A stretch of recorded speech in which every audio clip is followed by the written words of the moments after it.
The rain had not stopped for 3 days on the outpost planet Epsilon 4. Commander Ryan Hale, the only human posted there, sat quietly inside his small metal quarters, listening to the steady rhythm of water against the roof. Outside, the endless storm turned the alien forest into a blur of green mist and silver lightning. It was a lonely place, meant for silence and research, not for visitors. Ryan had almost forgotten what another human voice sounded like. The only company he had were the station's drones and the soft hum of the power core. He kept busy with his duties, scanning for minerals, sending reports to the Terran fleet, maintaining the weather shield. But lately, something strange had begun happening at night. His sensors picked up faint energy readings from the forest. They didn't match any known species or machine. He had reported it twice to command, but the replies were vague, almost nervous. "Maintain observation," they had said. "Do not engage." That usually meant one thing, something classified. So when the knock came at his door that stormy evening, Ryan froze. No one ever knocked on a remote outpost. Visitors announced themselves through the comms, not by knocking like neighbors. He grabbed his blaster, took a breath, and pressed the door control. The metal panels slid open, and there she was. A woman stood in the doorway, drenched from the rain, her silver hair sticking to her face. Her clothes were torn from travel, her eyes bright like molten gold. She smiled calm and fearless, as if she'd been waiting for him to open the door for hours. "Well," she said, voice soft but clear. "Say something." Ryan blinked. "Who are you?" She tilted her head slightly, amused. "That's a strange first question. I was hoping for something like 'come in, you look cold.'" Her tone was playful, but her presence felt heavy, like standing next to a silent storm. He stepped aside cautiously, letting her in. The scanner lights inside his cabin flickered for a moment, reacting to her energy. Ryan noticed something else. She wasn't wearing any protective gear, no oxygen filter, no exosuit. Yet she was breathing perfectly fine on a planet that barely supported human life. "Where did you come from?" he asked, locking the door. "Farther than you think," she said, brushing water from her shoulders. "I've been walking for days." "You're hard to find, Commander Hale." That startled him. "You know my name?" She smiled again. "I know more than that. I know why you're here, and I know what's coming." Ryan crossed his arms. "Start explaining." Instead of answering directly, she walked toward the small observation window. Outside, lightning cracked across the dark sky, lighting up her reflection in the glass. She seemed calm, too calm for someone lost in a storm. "You've been picking up signals from the forest, haven't you?" She said, "Yes. Those aren't storms, Commander. They're scanners. And they're not looking for minerals. They're looking for you." Ryan felt the cold run down his spine. "Who's looking for me?" "The same ones who destroyed the colony on Vega 9, she said quietly. "The same ones who think humans are too dangerous to exist without control?" He stared at her. "You're talking about the consortium." She nodded slowly. "You've seen their ships. You know what they do to planets that disobey?" Ryan's jaw tightened. The consortium, the most powerful alien alliance in the sector, had always viewed Earth's rapid rise with suspicion. Humans were the youngest species to reach the stars, yet they were spreading faster than anyone expected. But this woman, whoever she was, spoke as if she had been there, seen it firsthand. "Why tell me this?" he asked. "Because you're their target now," she said, turning to face him. "And because I'm not your enemy?" He took a slow step closer. "Then what are you?" She hesitated. The air seemed to shimmer faintly around her, as if the energy from her body disturbed the cabin's atmosphere. When she finally spoke, her words were calm but carried weight. "I'm what's left of what they fear." Ryan frowned. "That's not an answer. It's the only one I can give," she replied softly. He sighed, trying to read her expression. There was honesty in her voice, and something deeply tired, like she had seen too much. The base's AI interrupted the silence with a sharp tone. "Commander Hale, multiple heat signatures approaching from the east perimeter." Ryan turned to the screen. Red dots filled the radar. "Drones," he muttered. "Consortium models." The woman didn't move. "They've found me," she said quietly. "And now They found you too. He spun toward her. You led them here? No, she said. I tried to lose them. But they trace energy trails, and mine isn't easy to hide. Ryan cursed under his breath and rushed to the weapon locker. How many? 5 patrols. Maybe more behind them. He loaded his rifle and threw her a spare blaster. She looked at it curiously, then smiled faintly. Primitive, but effective. Take it anyway, he said. You'll need it. Outside, the wind screamed louder. Through the storm, Ryan could see faint blue lights moving among the trees. The telltale glow of consortium drones. He activated the base's defense barrier. But the system flashed red. Power core unstable. The woman stepped beside him. Your shield won't hold. They'll be inside in minutes. Then we hold them off, Ryan said. She gave him a long, searching look. You really are human, meaning you fight even when the logic says run. Her tone wasn't mocking, it was almost admiring. The drones broke through the first defense gate. Blaster fire echoed through the storm. Ryan and the woman moved as one, taking cover behind the metal crates. Ryan fired bursts into the glowing figures, hitting 2 instantly. Then something unbelievable happened. The woman raised her hand. No weapon. No visible tech, and the remaining drones froze midair. Their lights flickered violently before shutting down all at once. They dropped to the ground like metal husks. Ryan stared at her in shock. What did you just do? I told them to sleep, she said quietly. That's not possible. For you, maybe, she replied, voice steady. He realized then she wasn't human, at least not entirely. But there was no time to ask. The sensors showed larger units moving in, heavier models meant for siege assault. Ryan looked at her. You've got 10 seconds to tell me what's really going on. She met his gaze, her golden eyes glowing faintly in the dark. The consortium created my kind. We were built to control energy, to reshape it. But some of us refused to be weapons. We hid. They destroyed us. I'm the last one. Ryan's grip on his weapon tightened, and now they want to finish the job. Yes, she said softly, but this time they'll burn an entire world to do it. The air filled with another explosion. The base shook violently. Panels fell from the ceiling. Ryan grabbed her arm and pulled her toward the emergency tunnel. This way. He shouted over the alarm. They raced through the narrow passage as the walls trembled around them. Behind them, the base's reactor began to overload. At the exit hatch, the woman stopped. You should leave me. Not a chance. If they find me again, they'll follow you forever. Ryan looked straight into her eyes. Then we run together. For the first time, her expression softened, a small, surprised smile. Humans, she murmured. Always impossible. The hatch opened, and they stepped into the rain once more. The storm had turned wild, lightning striking the trees around them. Far in the distance, a dark shape loomed in the clouds, a consortium battleship descending through the atmosphere. Ryan felt his heart pound. We need to get to the ridge. There's an old relay tower there. I can send a distress signal. She nodded. Go. I'll cover you. He hesitated. You can't take all of them alone. She turned her face toward the sky, golden eyes burning brighter. Watch me. Then, before he could stop her, she raised both hands. The air crackled, the storm itself responding to her. Bolts of lightning curved unnaturally, striking the enemy dropships with pinpoint accuracy. The sky became a battlefield of light and thunder. Ryan could only watch, amazed, terrified, and awed all at once. When he reached the ridge, he looked back. She stood amid the storm like a living beacon, her hair whipping in the wind, power-bending nature itself. He sent the emergency signal to Fleet Command, voice shaking. This is Commander Hale, Epsilon 4, under attack by Consortium forces. Unknown ally, assisting. Repeat, unknown ally.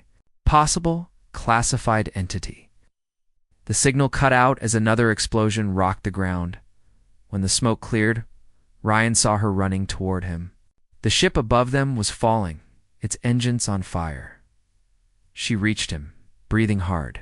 We have to move. There's another wave coming. He nodded. Then we keep running. They disappeared into the storm together. The wreckage of the consortium ship burned behind them, a symbol of something new rising in the galaxy. The return of humanity's unpredictable power, and the strange, golden-eyed being who chose to stand beside them. And somewhere deep inside, Ryan couldn't shake one thought. Whoever she wasn't just running from her past, she was running toward something that might change everything. The storm did not end. It pressed down on the forest like a heavy blanket, and the wind screamed across the ridge where Commander Ryan Hale and the golden-eyed stranger ran in the rain. The fallen consortium ship burned behind them, its fire throwing orange light into the clouds. The woman moved quickly over the wet stones, steady and sure, as if the storm was her friend. They reached a narrow shelf along the cliff. Ryan slowed, catching his breath. The distress signal had gone out from the old relay tower, but the response, if any, would take time. Time they did not have. He studied the woman's face. Rain ran down her silver hair. I need a name to call you, he said. If we're going to survive, I can't just say, hey you, every time I need you to duck. She was quiet for a moment, then nodded. Ira, she said softly. You can call me Ira. Ira, Ryan repeated. The name felt right, like wind slipping through stone. I'm Ryan, but I guess you already knew that. I said. Her eyes warmed for a second. Yes, I knew. Lightning flashed. The ground trembled. In the distance, shapes moved through the rain. More consortium units, larger ones this time, with heavy legs and glowing cores. Siege walkers. They would not shut down easily. Ryan checked his rifle and pointed to the narrow trail that wrapped around the ridge. There's an old maintenance route to the subsurface vaults. The miners built them before the outpost was official. We can hide there. Maybe find supplies. Era glanced at the walkers. They will sweep this ridge. They won't miss the vault entrance. Then we make them miss it, Ryan said. Humans are good at that. He pulled a coil of line from his pack, tied it to a metal anchor, and looked at Era. You afraid of heights? Her gold eyes flicked to the cliff. No. Good. We're going down. They slid over the edge, boots scraping wet stone, bodies pressed to the cliff. The rain turned the rock slick, but Ryan's training had given him calm hands. Descended like a bright shadow, her movements light and precise. The thunder rolled above them. Searchlights swept the ridge, white cones cutting the darkness. Ryan counted the rhythm of the lights and timed their moves between them. At one point, a search beam washed across the cliff, but a surge of wind bent it away. Ryan glanced at Herrera. She was not looking up. She was adjusting the air itself. They reached a ledge halfway down. A narrow opening hid behind a curtain of vines and long, wet moss. Ryan cut the vines and pushed forward into a cramped, dark tunnel. Guiding Herrera with one hand and his headlamp with the other, the tunnel opened into a small chamber of old equipment-trusted braces, sealed crates, a dead control console that had once powered lift rails. The air smelled like dust and metal. Yura placed her palm near the console. The dead screen flickered. Lines of pale text crawled across it, slow but alive. Ryan stared. You can wake old human tech? I can wake many things, Era said. Energy listens, if you speak the right way. The console stabilized. A map appeared. A maze of tunnels like tree roots under the mountain. Ryan found their spot on the map and traced a path with his finger toward a deeper symbol labeled Vault 0. He frowned. I didn't know this was here, he said. Vault 0? Ira's voice turned quiet. I did. A looked at her. The consortium built me, she said, but they did not invent everything they used. Some power came from older designs, older math. They learned pieces from others, then made something new. There was a project long ago, hidden and then erased. Some humans touched it, they should not have, and yet changed everything. Ryan felt the hairs on his neck rise. You're saying humans were part of the research that led to you? Not directly, Ira said. Your people did not build my kind, but your people built a map of the field we live in. They saw patterns others did not see. They were the first to draw the shape of a silent river that runs under everything. The consortium took that map and forged it into a weapon. Later, some of us refused to be that weapon. She turned toward the deeper tunnels. If Vault Zero still has what I think it has, the consortium will never let you reach it. Then we should reach it, Ryan said simply. They moved through the tunnels, following the stale air and the echo of distant water. The map on the console had downloaded to Ryan's wrist pad. The glow lit the path in a dim blue. As they walked, Ira paused every now and then, head tilted as if listening to a voice far away. "What do you hear?" Ryan asked after the third pause. "Search pulses," she said. "Wide sweeps from above." And something else. A question. A question from who? I don't know yet. They passed broken lift rails and a wide chamber where miners had once loaded her carts. On one wall hung a metal sign with faded human letters, Skylark. Ryan brushed the dust away. The painted bird under the words still showed its wings. Skylark, he murmured. Never heard of it. Era watched him read the sign. Skylark was a human codename, she said. I learned about it when the consortium tried to erase my people. Old records whispered that a human outpost on a storm world hid a seed key to something the consortium feared. They feared curiosity that never rests. They feared the way humans stand together when logic says you should stand alone. Ryan looked at her. You think that seed key is here? I think you are here, Yara said, and that matters. They reached a heavy blast door at the end of a lower corridor. Slot sat beside it, shaped like a triangle with rounded edges, lined with dull metal. Ryan tried the control panel. It was dead. Ira stepped forward, touched the slot with her fingers, and closed her eyes. The wall hummed softly. Lines of dim light spread outward along the door, like veins waking up from sleep. Dust fell from the frame. She pulled her hand back. This door wants two voices, she said. Mine can open it halfway. It needs a human to say go in a way I cannot. Ryan raised an eyebrow. A password? Pattern, Era said. A tone only your nervous system makes under stress and hope at the same time. It is the same pattern I heard when you decided not to leave me behind. He felt a small warmth in his chest, surprised by her words. He placed his palm on the slot. The metal felt cold. He thought of the ridge, the walker lights, the night she stood in his door and said, say something. He thought of the rule he held as a quiet promise. No one gets abandoned. Not on his watch. His heart beat fast, not with fear alone, but with a steady decision. The door shivered. The lines of light grew brighter, then slid inward like water. With a low, deep sound, Vault Zero opened. Inside lay a simple room with smooth walls and no decoration. In the center stood a device like a small pillar with a bowl on top, and inside the bowl rested an object no larger than a fist-clear crystal lattice that seemed to hold a soft glow. On the far wall, a human terminal sat in a recess, its surface clean, as if it had been waiting. Ryan stepped in. The air felt different here, calm and dry. Ayura circled the pillar, eyes thoughtful. Is that the seed key? Ryan asked. Yes, Ayura said quietly. A resonance core. Humans would call it a beacon heart. It can speak to the field I shape, can speak farther than I can, and it can sing louder. With it, I can do more than silence machines. I can bend the path of energy for a while. It could be enough to break the grip of a fleet, or to shield a city. She paused. It will also tell every listening ear where we are. Ryan nodded. So if we use it, help comes, and trouble comes too. Exactly. He examined the human terminal. It blinked awake with a soft tone and projected a recorded message in text. Skylark Node 1, if you are reading this. You are either very lucky or very stubborn. This node holds a resonance core tuned to human sympathetic patterns. Do not let it fall to those who believe power is only control. Use it to protect, not to punish. Dr. Leela Chen Taran Quiet Projects Ryan read the words twice. They felt like a hand on his shoulder from someone long gone. Era stood very still, eyes lowered. They left the right instructions, she said.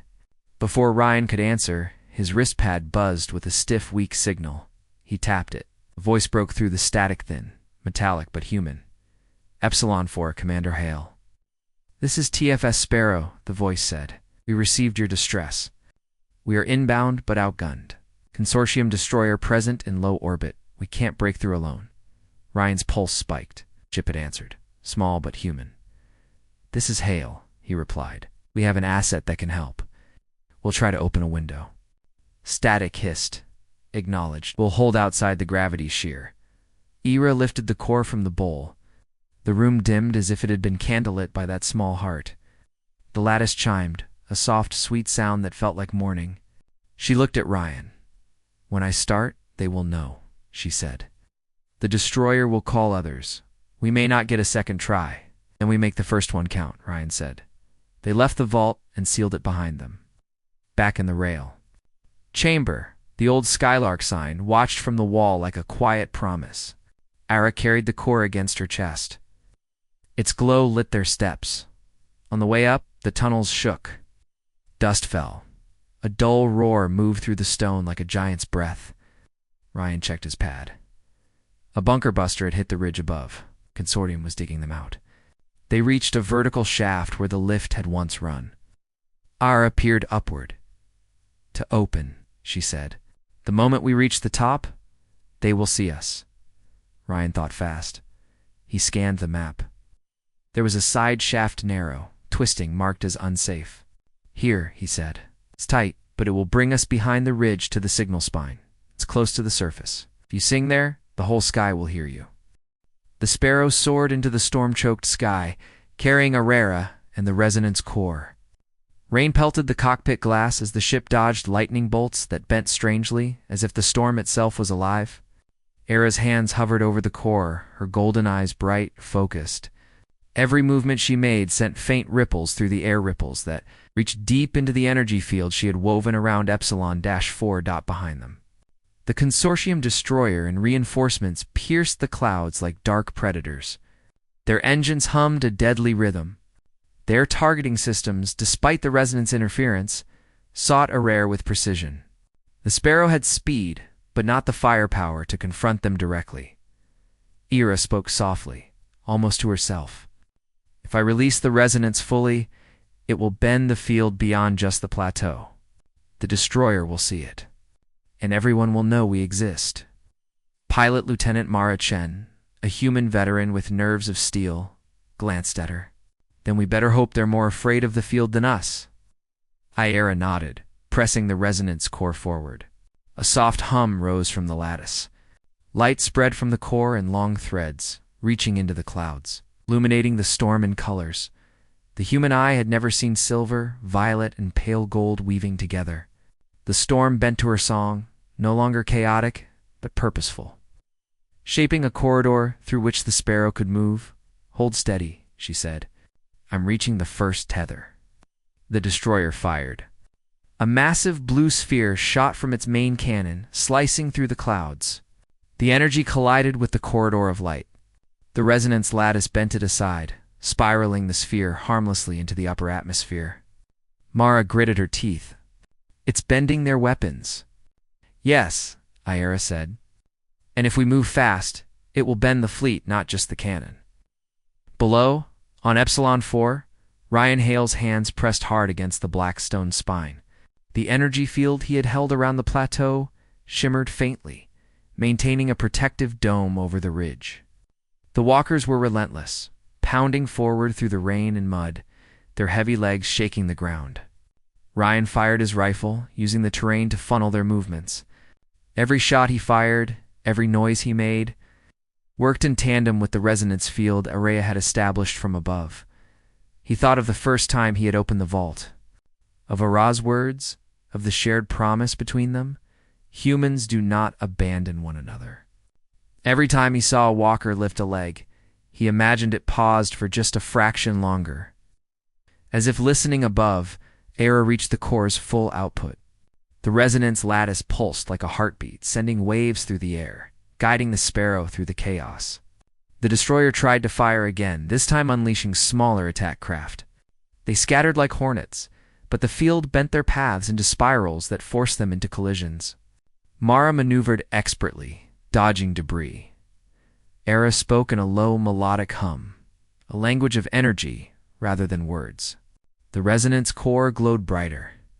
Lightning danced along its threads. The clouds above seemed to rise and fall with her breath.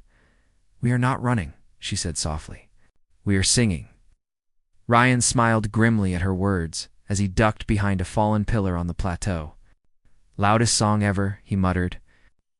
He adjusted his aim, shooting sparks at a walker's exposed joint. One leg collapsed, the machine toppling with a loud crash. The destroyer attempted a sweeping strike. Its cannon fired a chain of energy pulses. The resonance lattice bent each pulse, deflecting them harmlessly away from the plateau. Each deflection sent vibrations down the stone spine, which Ryan felt in his chest, steadying his heart and filling him with strange, calm strength. Aro's energy field pulsed higher, the light threads stretching beyond the storm. The fleet above miscalculated, ships twisting unexpectedly, trying to align weapons against a target that moved in impossible ways. Each movement of the sparrow, each note from the resonance core, coordinated with Ryan's steadfast grip on the spine. Together, human and unknown ally created a harmony of defense that no conventional fleet could break. "Another wave incoming," Mara warned. 3 new destroyers dropping through slip space. "They're faster than the first." Ayera closed her eyes, focusing, feeling the lattice pulse in tune with Ryan's heartbeat through the energy field. "We bend them," she whispered. "Not destroy, bend." Ryan looked up, rain stinging his eyes, seeing the shadow of the new destroyers cutting through the storm. He raised his rifle, fired into a walker, and the mechanical giant faltered, its armor sparks dancing along its surface. The walkers paused, unsure how to advance, their sensors reacting to the field's distortion. The resonance core's hum grew louder, and the threads of light intertwined with the storm itself, forming a luminous web around the destroyers. They wavered, losing synchronization. Energy shields flickered as if confused. The field's song reached deep into the ship's systems, not attacking, not harming, but showing them a way to fail. Era looked at Ryan. "I cannot hold forever." "They are learning." Ryan clenched the spine with both hands. "Then we hold together. You and me, Yera. Humans do not leave the line." Lightning struck the field. The resonance lattice absorbed the strike, bending it into a harmless arc. Above, the sparrow rose higher, carrying Yera closer to the destroyers. The pilot's hands danced over the controls. "We can pull this off, but only if the field reaches full sync." Era's fingers trembled as she pressed the core against the hull of the sparrow. She took a deep breath and sang in harmony with the lattice, her voice merging with the hum of the resonance. The storm obeyed, bending around them. Every pulse reached the fleet, confusing sensors and systems alike. On the plateau, Ryan watched walkers stumble as if trapped in invisible chains. The energy field held firm, and for the first time, he felt the weight of human determination amplified by something beyond human understanding. Then, a massive pulse shot from the destroyer's main cannon, faster than any before. Ryan's heart jumped. The field wavered.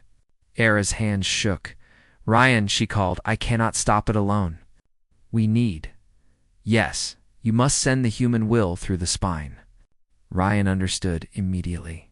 He closed his eyes, gathering every memory of courage, of trust, of standing together under impossible circumstances. He imagined every human he had ever known, every small act of bravery, every stubborn decision to protect one another. He let it pulse into the stone spine, letting it resonate with Era's energy. The lattice glowed, brighter than before. The pulse from the destroyer collided with the combined field. There was a flash of blinding light, then silence. When Ryan opened his eyes, the plateau was still. The walkers were down, their systems fried but intact. The destroyers in the clouds were scattered, misaligned, and retreating. The storm had calmed, leaving a quiet, rain-soaked dawn in its wake. Era collapsed to her knees on the sparrow, breathing heavily. The resonance core's glow dimmed to a soft, calm light. "We did it," she whispered. Ryan stepped forward, exhausted but smiling. We did it together, through the clouds. The sparrow rose, carrying a rare and the core, leaving behind a world temporarily safe, a fleet confused, and a legacy of what humanity could do when determination met courage, amplified by a force willing to work with them instead of against. Ryan leaned on the stone spine. His body ached, but his mind was clear. He had seen something extraordinary. Humans, in their stubborn, determined, and compassionate way, could not just survive, they could bend the impossible to their will. He looked at the plateau, the broken walkers, and the distant, retreating destroyers. A small smile formed. They had survived, and they had shown the galaxy the strength of human will. He whispered quietly, "To the storm, to the stone, to history itself, we are still here, and we will always stand." Above, the sparrow disappeared into the clouds, carrying a rare and the resonance core to a new dawn, a symbol of hope, unity, and the unpredictable power of humans who refuse to back down. And on Epsilon 4, the last man standing pressed a hand to the black stone spine, feeling the echoes of courage ripple through him, knowing the galaxy had just witnessed something new.